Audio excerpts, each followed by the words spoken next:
Hey, Mom Nation. Welcome to our From the Heart podcast, where we share inspirational stories, useful information, and we discuss a wide variety of women-related topics. While you're listening to this episode on your favorite podcast platform, please subscribe to our channel and rate us so that we can get this information out to the moms that need to hear it. If you'd like to join the conversation, we are at MOMnation USA. That's our handle on YouTube, Instagram, and Facebook. We hope you enjoy the show. Hey, everybody, and welcome back to another episode of From the Heart, where we talk with women that have risen from the ashes, that have overcome major obstacles in life, and here they are still ticking and still at it. And I have a very special guest with me today. I kind of changed the game on her a little bit, guys. So she originally had signed up to do a live and learn with us, and as I started to review her application and talk with her a bit more, I realized she is the absolute perfect candidate. I get the chills all over for our From the Heart podcast. And so Kaylin, please, hello, welcome, introduce yourself, and then we'll hop right into it. Yeah, I'm Kaylin. I'm an Arizona native. I'm a massage therapist by profession. I also dabble in some other things, like I'm a death doula as well. I have a almost 6-year-old daughter. She'll be 6 in a couple days, and She was born a micro preemie. So all of that fun part of motherhood along with it. But yeah, excited to be here to talk with you. Amazing. A micro preemie, huh? So it sounds like we have a whole other show. I'm making a note because we have a whole other show developing right now. Kaylin's just going to be back over and over. I'm sure you have a very inspirational story surrounding that as well. And, you know, motherhood isn't easy no matter what. And when we're thrown a curveball, we have to dig deep into ourselves to really overcome that, right? Absolutely. And now your story with what you struggle with your health is probably similar, right? Something that you really needed to dig deep inside and overcome. I have some people in my family that are suffering from what you're suffering from, or dealing with, should I say? I don't know really the right word to use there. Coping with maybe what you cope with on a day-to-day. And I'm really excited to dive into this and hear your story. So could we start from the very beginning? For those of you who maybe didn't see the caption or the title, or you're just coming in right now, Kaylin has been coping with Hashimoto's. And I don't know for how long or when she first discovered it, but she's about to tell us. So Kaylin, take it away. Yeah, so I was actually diagnosed when I was like 9 years old. I had like 50 pounds of weight gain, and my mom was just like, something's going on. So she took me to some doctors and ended up getting diagnosed with the Hashimoto's, and then ended up finding out actually that my sister had it and my mom had it. We all kind of got diagnosed at the same time, so it was very hereditary for us. But yeah, so I've obviously been on medication since I was 9 years old, so 20 years now, 20 plus years. So it's been a long journey of learning my body, learning what's good for it, what's not good for it, learning what kind of doctors I want to work with, what doctors will listen to me, which ones won't.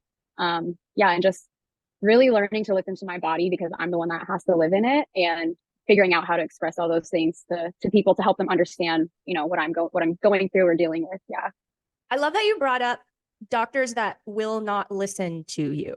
Because again, like I mentioned at the beginning of the show, I have experience, not personally, but I have family members that are coping with what you're coping with, and they feel very gaslit, or at least in the beginning felt very gaslit.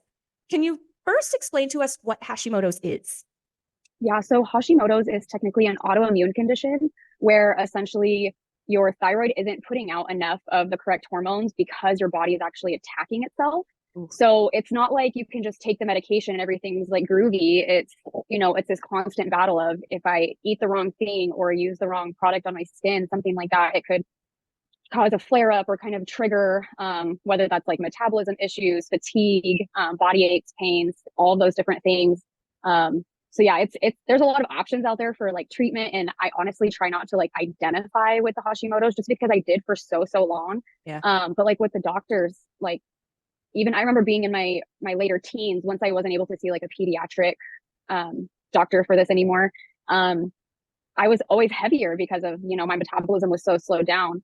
And doctors, they're always, well, you need to lose weight. That's the problem. You need to lose weight. That's what your main problem. And it was so frustrating, because I'm like, I know that my body is like fighting itself. I can't do anything to change that. So that part is hard. So what types of symptoms might somebody, I feel like the answer is a variety of things, but what symptoms might somebody be experiencing where the light bulb could go off and say, I've been telling doctors I feel XYZ. They've been telling me I'm crazy, but maybe I need to look more into this.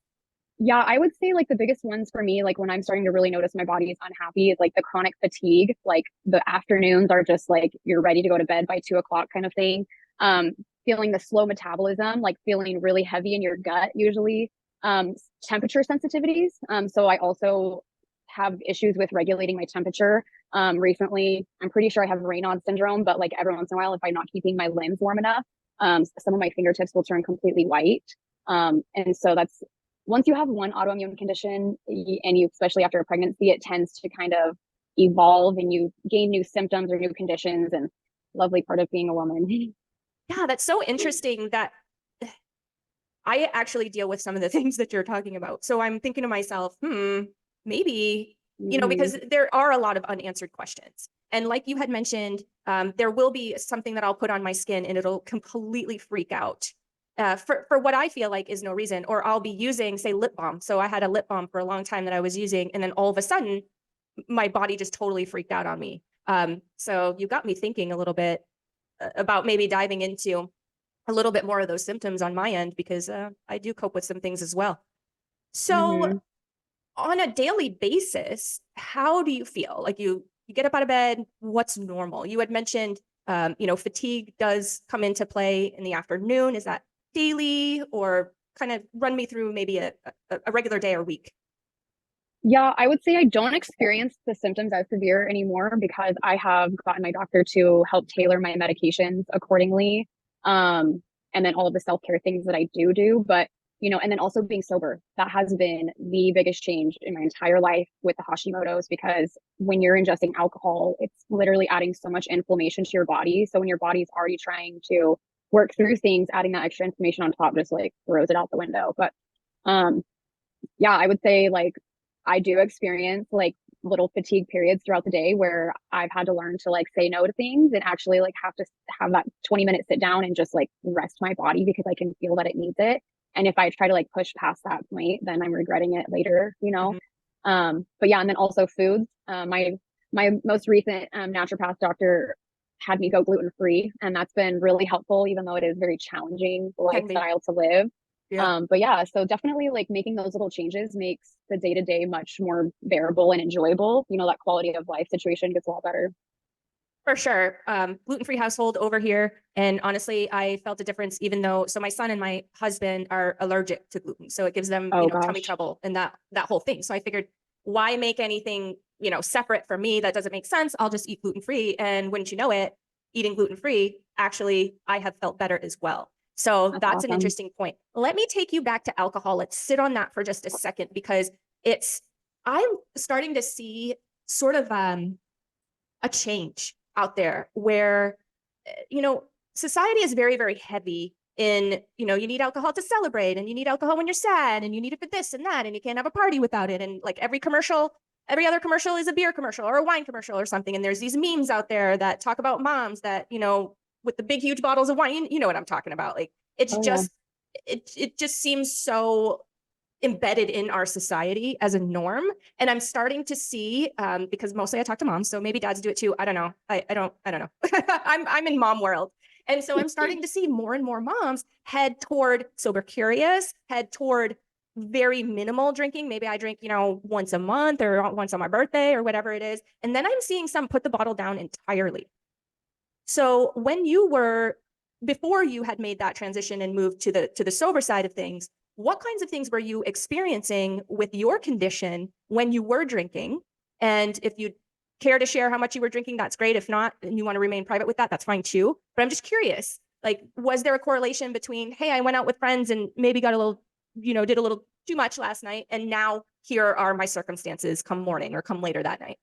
Yeah, no, I was pretty much drinking every day, honestly. Like there was a few like things that after my daughter's birth, there was just a few things that happened back to back that it became our norm. Like Yeah.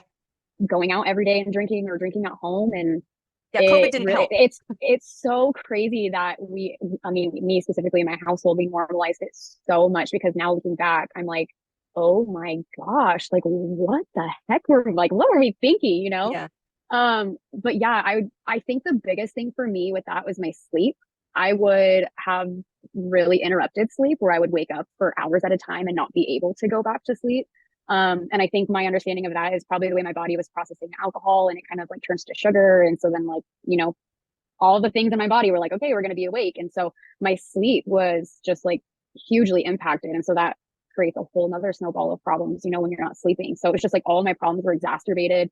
And then the last set of blood work that I had gotten, my numbers were just like through the roof. And so I had to make a lot of adjustments, and so I'm excited to get my next round of blood work to see like if the numbers reflect, the work that I've done. So yeah, for sure. That is an exciting moment. It's so nice to see the fruits of your labor, isn't it?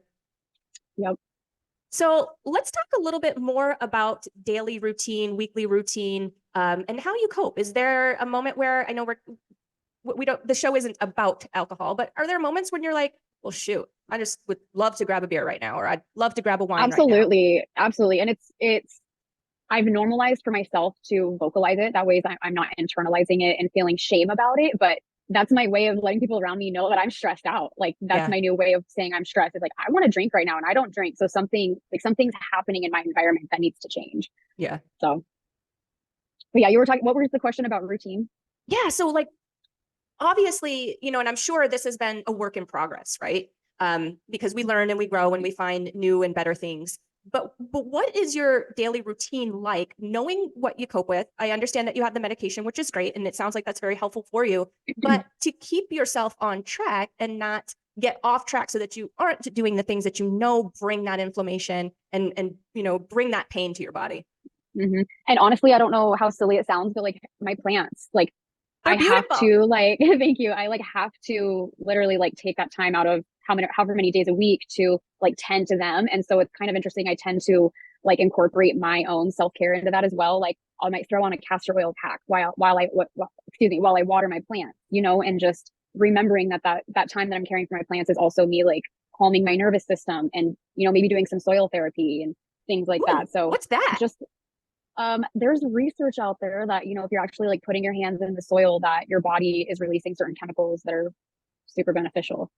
I love that. And, there's a whole thing with plants too. And this might be a little tangent, but it's okay. We'll come back.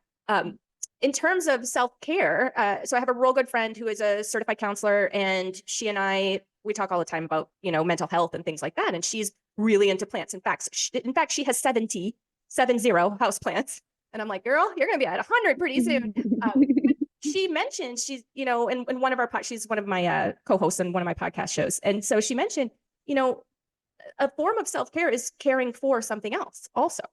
So can you talk a little bit about that and how that caring for your babies, which are absolutely gorgeous and so colorful behind you, can you kind of explain a little bit about how that helps you, if that makes sense? Yeah, I guess because I've been a massage therapist for so long that was kind of my form of self-care was, caring for my clients until it became too much on my health and I couldn't actually like provide as much as I wanted to or needed to. And so it's been a really nice alternative because my plants keep me busy, And so, yeah, I don't know if I answered your question or not. No, absolutely. I think that, especially for women, with the women that have that motherly instinct, like caring for something.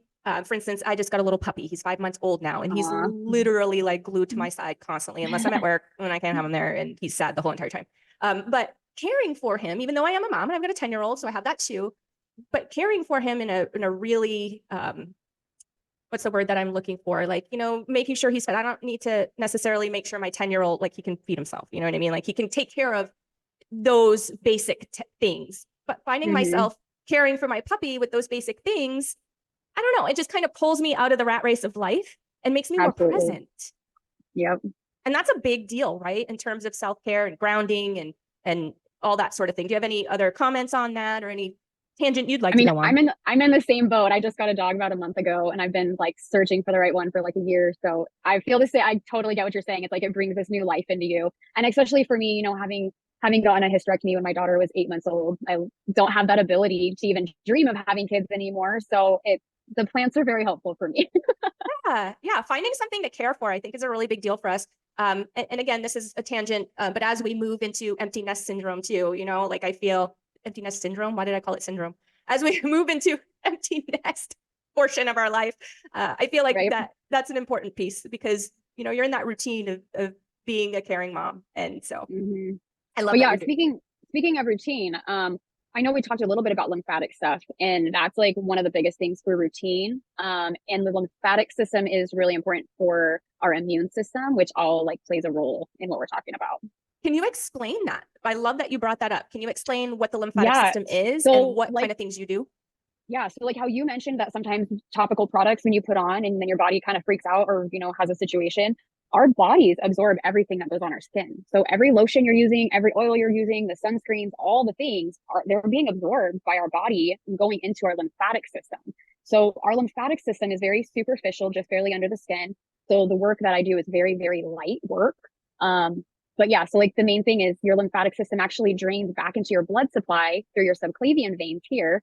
So it's a very intricate system. It's very simple, but we don't learn about it. Like regular people don't learn about it until they're faced with something where it's life or death, and all of a sudden they have to pay attention to it. It becomes important.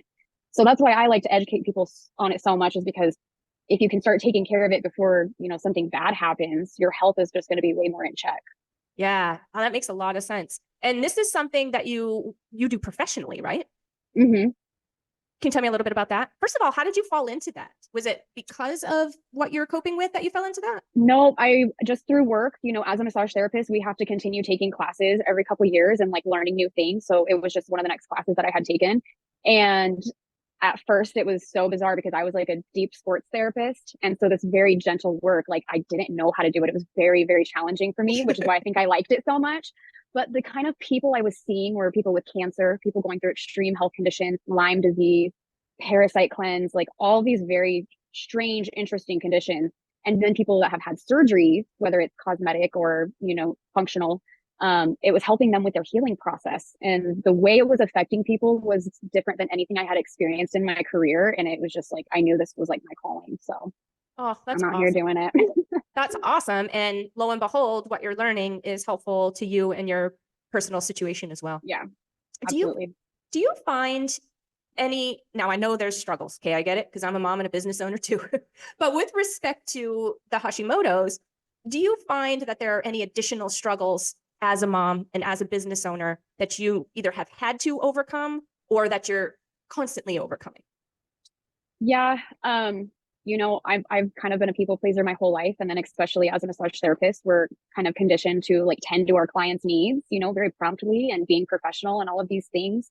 But after I had my kiddo, like she had to become number one. And then especially once my health was in the condition that I was in, like I really had to put both of us first. And so finding that balance of work, and I learned very quickly that I was not going to be able to work in a super professional setting because my kiddo was going to need me. My husband was going to need me. I needed to take breaks when I needed to take breaks. Yeah. And especially because I do also have PCOS, the polycystic ovarian syndrome. Oh. And so at one of my last jobs, I was actually in the middle of a treatment and I had a cyst rupture, and I had to stop immediately, go straight to the hospital, the whole thing. So I just like, at that point, I realized like my body was really struggling and I needed to like take a step back, and really just listen to that. And so I moved forward with my work very gently, and, I don't try not to overwork myself because I've learned that it is extremely taxing on me. Yeah. I mean, in general, it is anyway, right? And then you add on a couple of extra layers to it. And I can see how that can be quite challenging. How about as a mom? I have to get enough sleep. Yeah. Otherwise, it's bad for everybody. Like, yeah. I don't function. My brain doesn't seem to work properly. Like brain fog is another big one, actually. But then the fatigue, it's like the physical fatigue that you feel just so deeply. Like it's more than just feeling like needing to take a nap. It's like just so freaking exhausted, Yeah. And so it's hard to show up for your kids when you're feeling like that. It is hard. And you have a 6-year-old. So she's probably super high energy. I have a 10-year-old, super high energy. And that's probably not going to end for another couple of years. I totally get that. As far as advice for women out there, I know that you have a community within MOMnation because I was chatting with them a little bit a couple of days ago of other mamas that are, dealing with the same situation in varying degrees. Do you have any advice for these women or anything that you've picked up, any little nuggets of knowledge along the way that you'd like to share? Yeah, like I mentioned before, I think one of the biggest things is finding a physician or some person that you're going to be able to work with on a medical path that's actually you like and that's going to listen to you. That's just been the biggest thing for me. Like, we're told the doctor's going to say this is the best medication for you, and then that's all you know. Yeah. And then if you do your own research, you find out, well, I actually had these other options that weren't presented to me. And so for me, I've been on I've gone back and forth between like synthetic and natural forms of the medication. And finally I asked my doctor, I'm like, they like do good for periods of time for me. Like, can we combine them? And she's like, sure, if that's what you like. I admitted to her I'm very intuitive about my medication, you know, and that I really wanted to try this. And she was willing. And that just feels so powerful to have a doctor that will actually be like, hey, that does sound like a good idea. Let's try it and see how it goes. Like to have actual control over your health, like it feels so bizarre and it shouldn't, you know? Right. Right. It feels weird to not just be told what you have and how you feel and what you should do. Yeah. Yeah. So, and I think that whole finding your tribe, because if you're on your own journey trying to do it by yourself, you're going to be lost. You know, you've got to find the people who have been through it or have the right connections for you, because that's going to get you the furthest. Totally agree. And I think that is fantastic advice. I also want to toss out there, this is something that I don't see enough of, is communicate for yourself, advocate for yourself, speak up, use your voice. I feel like as women, that's been a rough road for us, right? And we're starting to get a lot better with that, which is amazing. But I feel like we've kind of been bred, so to speak, I don't know if that's the right word, to do the things, be strong, but also be very feminine and soft and not speak up. Have you felt that way throughout life and throughout your travels? I've certainly felt it. I've seen it. I've talked to women that are like, I don't feel like I have a voice. I don't feel like I can advocate for myself. And I'm just here to say, you absolutely can. And we're in here. We're here to support that. And tribes are extremely important. And I would encourage everybody out there, just like you said, find your people, find your support system. And it's so much easier to find your voice when you have that. It's like a confidence thing, right? Absolutely. And women are meant to be in community. Like the village thing is real. It is real, you know, and I think we're missing it hugely. So it's good to see, you know, people like you helping women connect in the spaces that they need to be connected in. Oh, thank you. Well, and the same goes to you, friend. It's wonderful to see you doing the type of work that we need in your massage therapy business. And I'd like to hear just a little bit more about that. If you could share it with our listeners, with our audience, how could they connect with you? And then not only how could they connect with you, but if you would be willing, and if not, it's totally okay. But are you willing to have conversations about the Hashimoto's with others that might just be beginning their journey?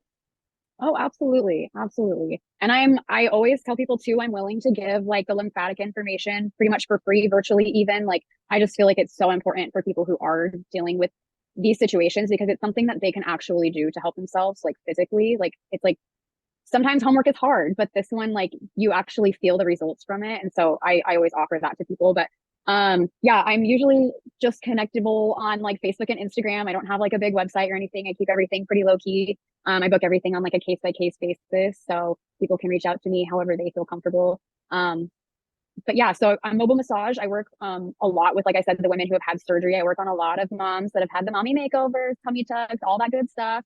I do also work a lot with oncology. So any women that are experiencing cancer, have had mastectomies, any surgeries of that nature, having ports, those things. I do a lot of work with them. It's nice that I can just come into their space and they get to stay nice and comfy and get to relax and have somebody take care of them. And so that's kind of like what I like to focus on. I love that you do that. Thank you for giving back to those in need. It's very admirable. What is the name of your business? It's just me, my name. I don't know. I call myself Desert Rain Wellness, but it's not anything super official. So it's just my name on Facebook and Instagram. Oh, that's awesome. There is something very special about a Desert Rain. So this morning I took the puppy out for a walk early morning and ended up getting caught in it was very unsuspected. I did not expect at all to be caught in the desert rain, but I enjoyed it. I got soaked. It was beautiful. The smell is fantastic. So I can totally understand why you would choose that. How fitting for today, our random little burst. Seriously, it was crazy. I'm like, it was just blue sky. What's going on out here? But it was kind of fun. Puppy loved it. So I will actually put your Facebook link in the show notes, so it'll be really easy for our audience to connect with you. I want to extend my appreciation to you for all that you do for moms and women out there, and also for allowing yourself and being vulnerable and coming on here and talking about what's going on with you, and then allowing others to reach out and connect with you, again, if they're, in need of support, or if they've got questions, or if they just want to just have a conversation. Sometimes that is so helpful to talk with somebody else that gets you. Yep. Awesome. Well, thank you again for being here. I'm going to expect to see your sign up for another Live and Learn. What else do we have? We're going to talk about micro preemie. So Kaylin and I have lots of things to do here coming up in the future. And I hope to see you back, my friend. Thank you so much. You are very welcome. All right, guys, if you want to check out any of our previous episodes, hop on over to our YouTube channel. It is at MOMnation USA. Yeah, that's the one. I hesitate because we have been successful this past week in obtaining the URL momnation.com. So we finally have momnation.com. Whomever had it for years and years released it. We've got it. So that's what was sticking in my head. So it is, our handle is MOMnation USA on YouTube. If you guys want to hook up with our podcast channel, maybe you hike a lot, bike a lot, you'll just like to listen versus watch, then we are MOMnation Talk Radio on your favorite podcast platform. Thank you guys so much for being with us again, and we will see you next time. Bye.